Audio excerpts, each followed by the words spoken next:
June 25th of last year, Stephen Brown and his 13-year-old son, Gaina, left their home in Highlands Ranch for a year-long visit to Kyiv, Ukraine.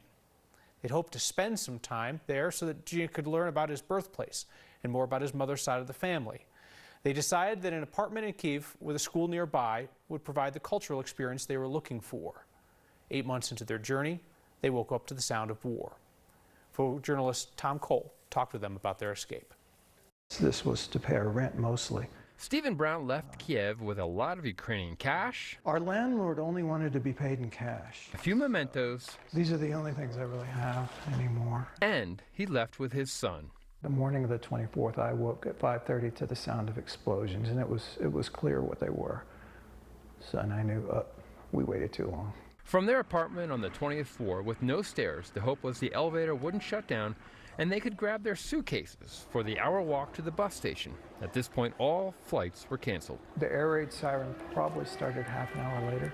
It was like we'd been dropped into a World War II movie, like I said. It was just a surreal, this can't be happening kind of sound, and what am I supposed to be doing kind of sound. Gaina's experience for culture got very real, very quick. Going on. There are many conflicts around the world, and it was an eye-opening experience for me to be able to be part of a conflict and realize what kinds of situations there are in other parts of the world. I was very concerned at some points because there are many risks to our escape. The biggest risk for this father-son duo was the fact that Gaina is a Russian citizen.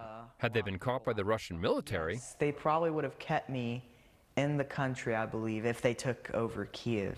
And that was the one part that kind of scared me, because my dad, he would be fine to leave, but they might try to keep me in. What was supposed to be a 10-hour bus ride turned into a 37-hour history lesson on the early days of the Russian attack on Ukraine. It feels dreamlike, almost, that the whole thing happened. They successfully crossed the border in Poland and made their way to Colorado. Good to be home. For Next, I'm Tom Cole. Stephen said he wanted to share his family's story because he's seen now how hard it was to rebuild their lives here. He said he could only imagine how much harder it will be for Ukrainians who are resettled without resources or a support system.